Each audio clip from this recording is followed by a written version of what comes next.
It's time for another episode of Off the Record, On the Rocks. Join Michael Toner and Ankarina Lara and break down the latest news on all things Web3, AI, metaverse, and crypto, filtering out noise and connecting dots as we pour ourselves into the future. Welcome to the future of Off the Record, On the Rocks with my good friend, Mr. Ankarina Lara. How are you doing, sir? I feel like I came to the other side. I was in the past, and I moved to the present to the future. I watched the Ring of Fire solar eclipse. I feel like my mana is pumping. October, everything seems like it's just green and all go. I'm feeling pretty good. Yeah, we had those moons in September. We had this Ring of Fire solar eclipse, and the world does feel different. This is our first recording post a new war happening in the world, and I think we didn't talk about it exactly, but we took a week off, and part of what I said to you was I just didn't feel prepared to go into a recording not really understanding. Honestly, this was a week ago, right? It was still feels so new, even a couple weeks in, but it's rocked, I think, the full globe. We've got Biden over there today, would have been scheduled meetings getting canceled. You can tell it's delicate, walking a tightrope. Markets reacting to this, and a lot still happening here in the States around AI and regulation, and businesses continue. But how's your take on the changing world we live in? Yeah, when we're recording on Monday, the 18th of October, because we took off a week after that. It was, it's hard. I had a lot of friends here to check in with. There's only so much of doom scrolling and watching the videos I think that anyone can really handle, because it's pretty terrible, tragic, disgusting. So just taking a step back, I think it allowed us just to take a week. We hope that those who are in danger can be out of danger soon. But in terms of the way that markets have reacted to it, we've talked about the de-dollarization as it pertains to things happening around the world with economics, and how the United States is very interested in countering de-dollarization. Part of that is making sure everyone in the world uses American dollars for transactions. We know now there's a coalition who don't want to do that, right? The BRIC countries keep meeting. China and Russia are good friends. The conflict really has, I think, caused a lot of people to have to really show their hands, pick sides, and say who they're with. So China and Russia are galvanized against the West. I thought their rhetoric of a new world order with my good friend was bizarre. However, it's really scary, and when the United States, we haven't shown up, or we're not like in this war the same way we are in Ukraine right now, or in a proxy way. But are we headed to being in this war in a proxy way as well? I don't know. We all know that when the U.S. is at war, the dollar is strong. So it feels, gosh, we were so happy at one point, at least some people were. We're pulling out of Afghanistan. We're going to be out of Iraq. We're going to get out of all these places. Oh, but now we're not in, but we're sort of financially in these places. So I thought, as we looked at it all, the nice thing is that a number of large crypto exchanges, a lot of big companies, a lot of coins, things like Tether, which is a stable coin, right? It's a store of value tied to the US dollar, to the fiat dollar. Binance, the exchange, they started systematically, and just let's talk about AI, right? Systematically using AI to figure out how to identify Hamas-related accounts, crypto accounts, and then freeze them. Kind of the same way that in the old world, United States government might sanction and freeze, international banking accounts for terrorist organizations. So I don't know your take on that and really how effective it is, but the way they say it, it feels like there's progress. I want to say it was like 886,000 at current count dollars frozen, which doesn't feel like a lot, considering we're talking millions and billions a lot of times, but it's progress maybe. I'm hopeful. Yeah, the one that caught my attention yesterday, or actually this morning, stated from October 18th from Sam Sutton at Politico, the Treasury imposes sanctions on Hamas-linked crypto exchange and financiers. And I think that it's interesting that crypto's role in this, in Hamas's activity is coming up on Capitol Hill with the Treasury Department. You've got, senior officials saying we are imposing sanctions on these crypto exchanges. That gives me confidence that while the government may not be blatantly talking about its work in crypto, we know, our cybersecurity is good. We know our military is strong. We know our capabilities, and this to me is a signal of how important crypto and blockchain are. Because if that's the news that Politico is breaking, then it's clearly a lifeline to this terrorist organization, and the U.S. government supposedly equipped to shut them down, and getting those private institutions, Binance, these guys coming out against and saying that they're going to, within their power, I guess, block any withdrawals, etc.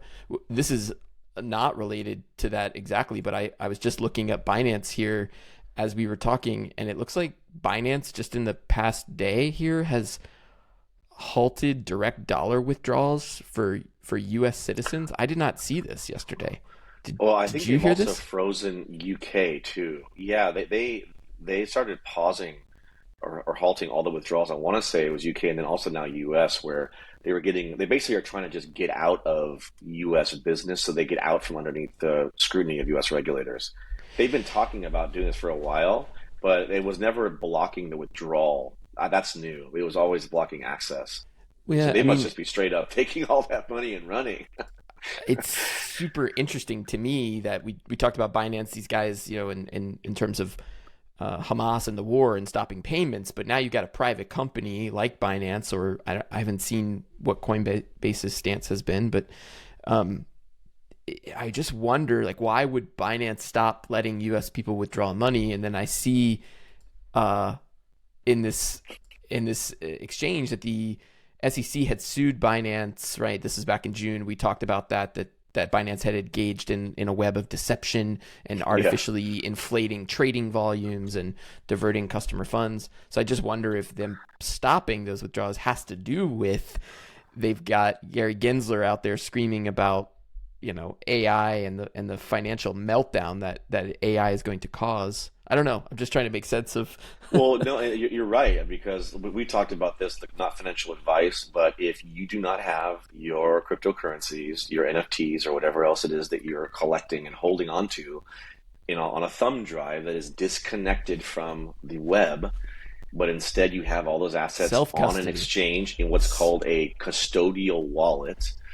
You have to have self-custody. If you don't have that, then you don't actually own anything. And we've always cautioned, like, at some point, whoever runs these things can just say, I'm sorry, for whatever reason we decide, we need to prevent you, a category of people, say Hamas, from withdrawing money and buying weapons, or you, a category of people, American citizens, from withdrawing money and doing whatever you're going to do with it. So again, hard lesson. I hope none of our listeners have any money on Binance or on any exchanges at this point. Again, it's not financial advice, but if you're on an exchange, you literally need to get off of it immediately and as fast as possible. Never look back. Yeah, especially if you're still keeping money on FTX. Let's move to the famous exchange. We are entering day 11 of the Sam Bankman-Fried court proceedings. I think we've got his parents coming in. We've seen Carolyn Ellison, Alameda, and some of the things they are saying. It's just incredible. They're singing like songbirds, these witnesses. All of them, one after another, just turning on SBF, pointing fingers. It was him. It was him all along. They have secret recordings, Michael.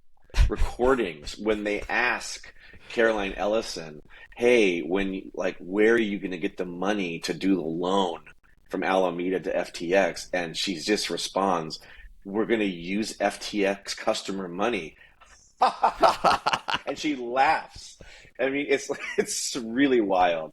It's so. I mean, for me, the part about that's really crazy are when these guys get up and the plea deals. They're saying, like, I'm facing 70. The head of technology. I'm facing 75 years in prison.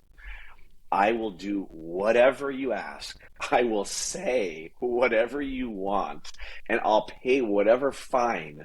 Just please don't send me to jail. And even go so far to say that he's been suicidal. Just laying it so thick. Yeah, these guys are going to implode fabulously. And then with the parents coming in next, and all the implications of Stanford University, MIT Media Lab. I mean, it goes so many layers of the onion to peel back here. How much money, how much jail time? I mean, I hate to say it, but if you want to do a $2 bill bet, I have a bad feeling that somehow, some way, all these clowns avoid jail time, and somehow they just pay fines and trying to make people whole. I don't even know if SBF's going to go to jail anymore. Well, I feel like the fix is in somehow. it does feel like this is all just a ruse, a court proceeding to get the information out about the dangers of these unregulated exchanges. My favorite headline was Carolyn Ellison took almost 30 seconds to recognize her ex-boyfriend, Sam Bankman-Fried, in the courtroom, that she had to look around the courtroom for nearly 30 seconds before she was able to identify Bankman.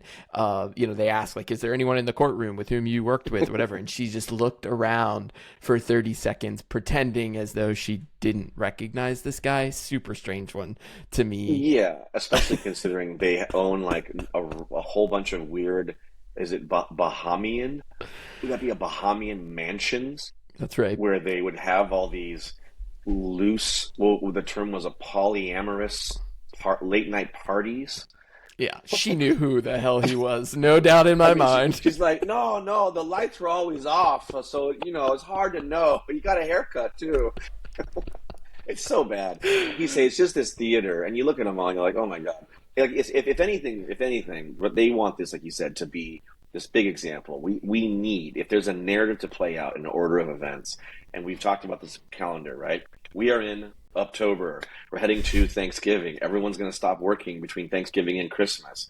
Literally no regulation, no nothing. Everyone's going to ram stuff through between now and Thanksgiving. Then January 1st, Bitcoin's birthday. Then we're going to roll into, Martin Luther King Jr. Day. Then we got Congress coming back. More regulation, more accumulation. Then the halvening, right? It's going to be hitting in March or April. So if you want to establish as a government narrative, FTX and centralized exchanges, very bad, need oversight of government and surveillance from Coinbase. Here are the people, blah, blah, blah. By the way, by February or March, when the government comes back from their break, FTX might be running again, right? They're rebooting it, right? They want to reuse the case will tech. Be done by then. The Bitcoin ETF applications will be moving through. We got to talk about that. That one causing a lot of news this week. So moving on from the SBF trial, but watching the price of Bitcoin this week, we saw this spike, this little blip to 30K. I'm screenshotting you this, and it's like, what is going on with this? The rumor, I guess there was some tweet that got posted that the Bitcoin ETF had been approved, that BlackRock specifically won, which again, it's like, if you know the schedule, that doesn't really add up. Right. And we get this blip. So what's going on with Bitcoin? And then the news coming out and that the U.S. federal government is the bag holder, is holding the biggest bag of Bitcoin. Talk about the price manipulation that Binance was being accused of. Wait a second. What the heck is happening? This one to me is like these three bullet points all just tied together, not just with a string. It's like with metal cable. Okay, it is its own blockchain. So first block is Caroline Ellison and SBF effectively fully admitting in these recordings that they were doing everything in their power using the two different companies, FTX and Alameda Research, the hedge fund effectively funding it, to buy and sell crypto at a rate, and specifically Bitcoin, so that Bitcoin would always be managed to around 20K. That was them full-on coordinated market manipulation, right? So good way to test it out if you need to figure out if it's possible, right? Good way to beta test. Good way to beta test. So then the next people come in. You got these Binance guys. Everyone's being accused of manipulation. And then you hear the U.S. government, and they're only citing like 2 or 3 seizures of Bitcoin from back to Silk Road and these different things, but accumulating $5 billion worth of Bitcoin, which we know is a lowball number. And so if the American government is the biggest holder, and we just saw Bitcoin start to charge post-eclipse to 30K and then just bottom out because that means that someone or something had a whole bunch of sell orders right at 30K and enough money to just bottom it out. And that was another test. That might have been the live market test part 2. I think now they know, hey, if we roll out a Bitcoin ETF, we can smooth this little thing out and make Bitcoin be whatever we want. And so if the government's saying that that's really important to them, like you and I were talking before we started recording, kind of makes me feel like I want to go get some more Bitcoin because the government thinks it's pretty cool.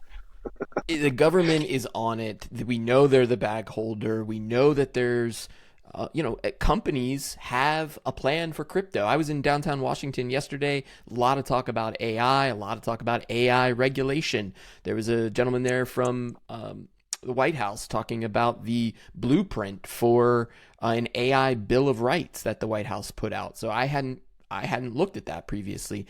There are a lot of companies talking about this intersection of, call it crypto, but Web3, decentralized finance, whatever, variable you want to use there, and its intersection with AI. And my take on this is that now even Gensler's out there screaming that AI is going to drive this financial disaster, that it's nearly impossible to miss it without regulation. Without regulation of AI, there might be a financial disaster. That's what Gensler's screaming. And to me, that's an indication that if you can come up with a framework to regulate artificial intelligence, by default, you will have created a framework with which to regulate blockchain and cryptocurrency and the exchanges that can happen from instant payments, borderless, instant transactions across borders. What do the regulators need to know? They need to know who the payer is and who the recipient of those funds are. Is there money in this account? Yes or no to cover that transaction. Think about the things that the regulators have to know about the banks. When they do the stress tests on the banks, they got to know how much money's in there to know if there were a run on the bank. The only way to pull that off at scale is to have AI, is to have an algorithm running against the blockchain. And so to me, the Gensler screaming about AI regulation is the backdoor to crypto regulation. It will be the thing that allows the banks and the businesses and the brands and the individuals to start building on top of blockchain, transacting on FedNow in real time, paying your taxes, clicking and buying in the metaverse, because they will be able to run an AI, know who you are, where you're buying, what device, where's the cash, where's the KYC. Yeah, and on top of that, knowing the KYC, know your customer, for listeners, is validating who you are with some kind of government form of identification. And talk about knowing who you are, the purchaser, the retail investor, important. But also, we're looking at this Bill of Rights with AI as who are you, the company or institutions creating the technology, right? And this kind of dovetails into two things. We all talk about New York, and New York famously creating these things called bit licenses, where there was a handful given out to companies who were trusted or approved to do things in Bitcoin. Really, it was really just Bitcoin to start. But now we're looking at a world where, okay, if the government has a $5 billion bag and more, and they're starting to play games with manipulating the price, well, what else needs to be regulated? That Bill of Rights has to prevent today's behavior of just copy paste, blockchain, open source code, create new altcoin, create new AI underscore Doge. The number of coins and projects coming out daily now, it's dozens a day. And you could imagine AI already is creating these tokens, right? It's tracking trending terms, it's naming them, and it's pushing them out. So dovetail that into this other news that just dropped. Our old pal Gavin Newsom in California is mirroring New York, and he just launched Assembly Bill 39, creating yet another acronymed department. This is called, literally, we look at the website, there's got to be like 180 of them that are official, but it's called the Department of Financial Protection and Innovation.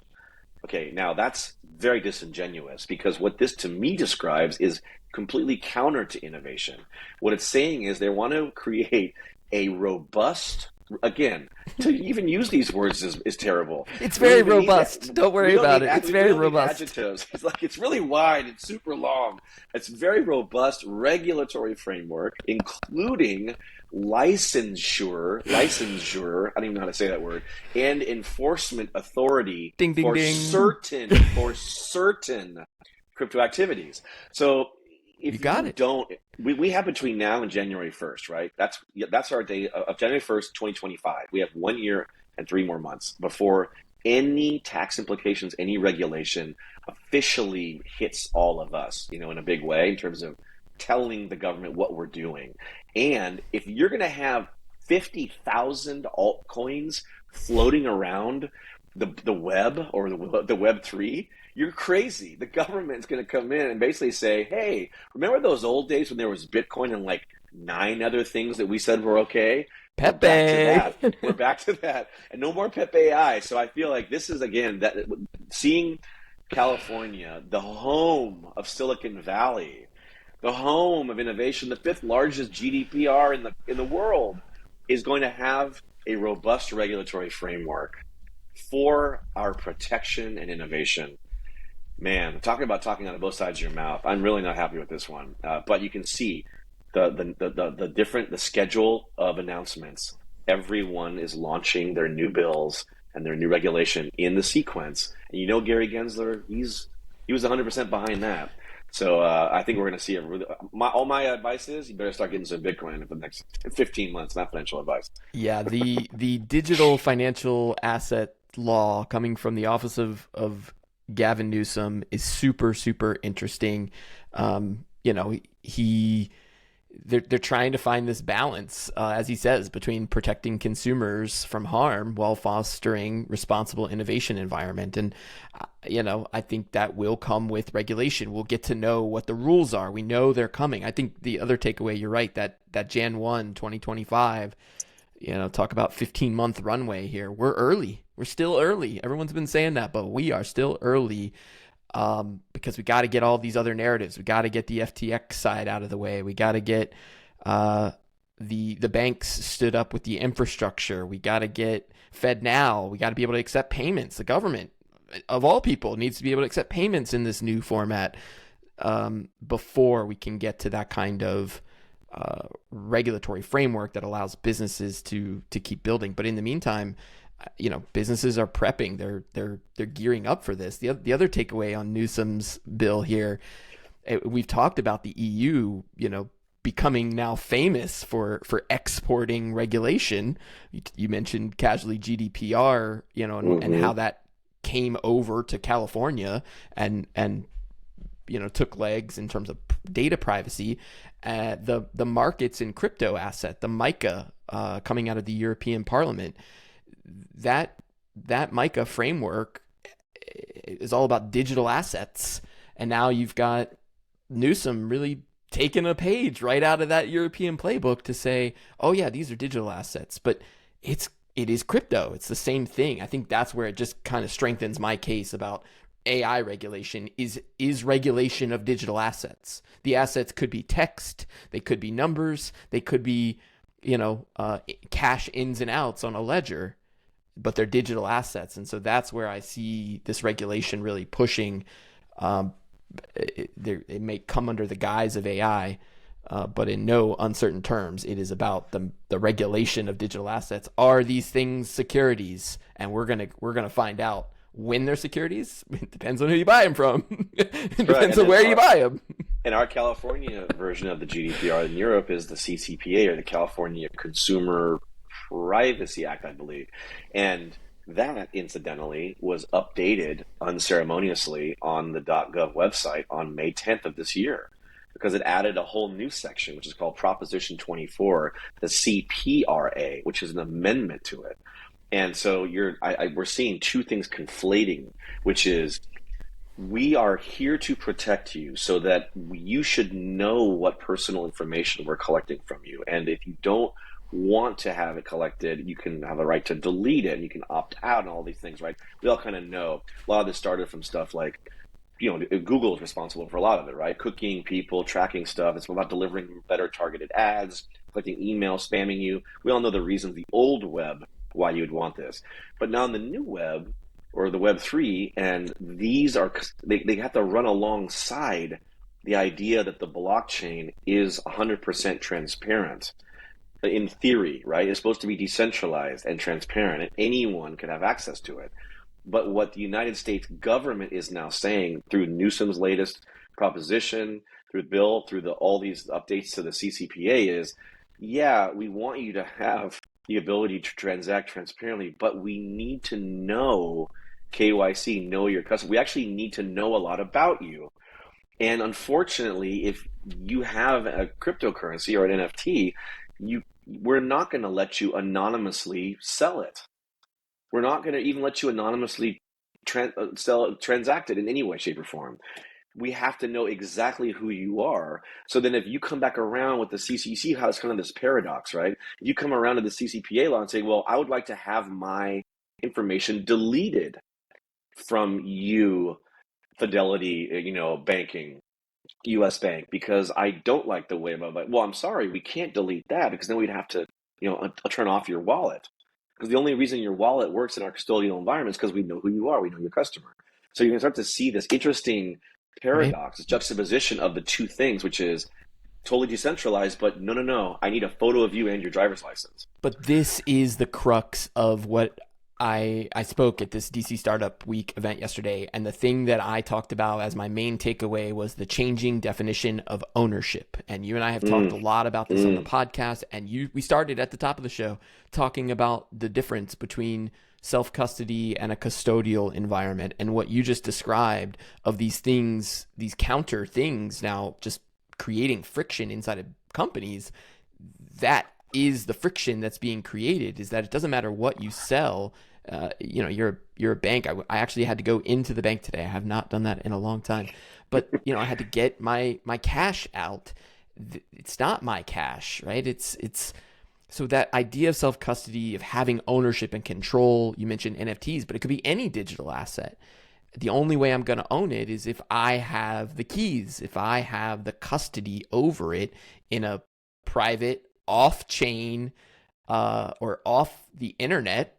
I can't even describe this. We need to do a whole section on self-custody. We need to really get to the root of what it means to have this in your possession, in your ownership. What is that definition with these digital assets, and why it's so important for this discussion around privacy. If I have it self-custodied, I don't need to disclose anything to get it out.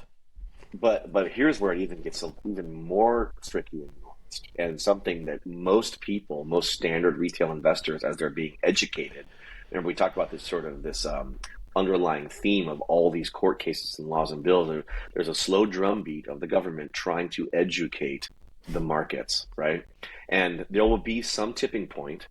We haven't seen it yet. Maybe it will be when Starbucks clicks over to the blockchain and people are like, oh, I get it in my app. Or maybe it will be Apple when you're wanderlusting or whatever.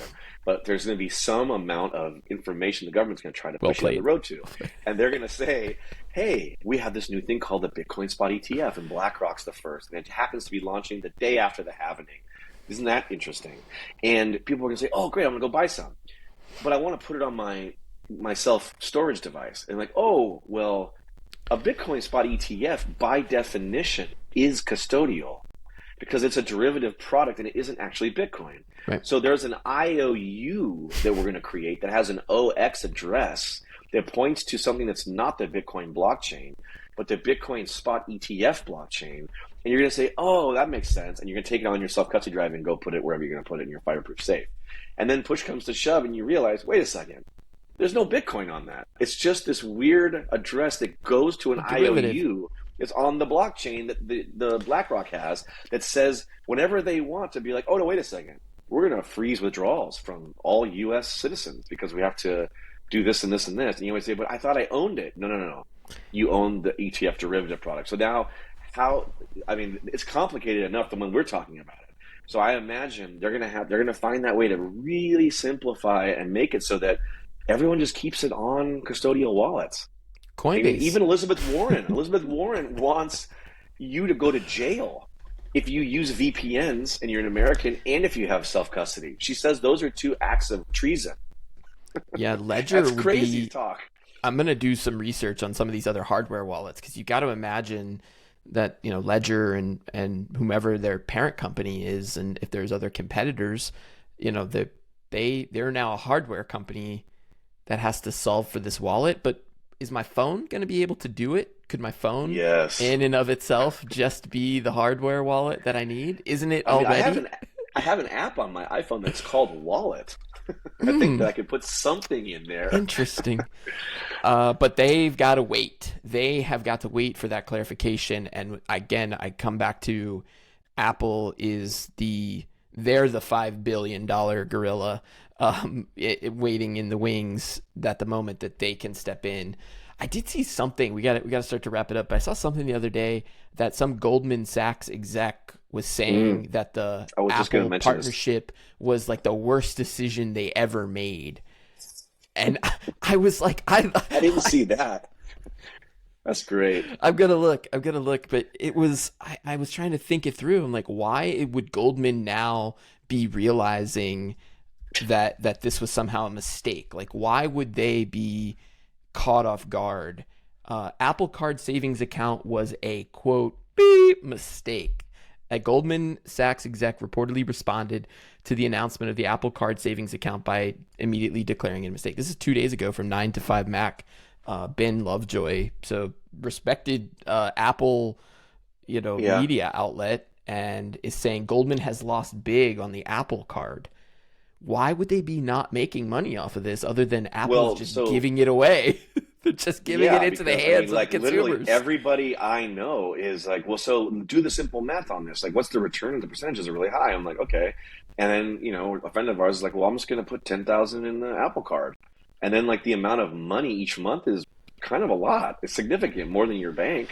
It's like 10x.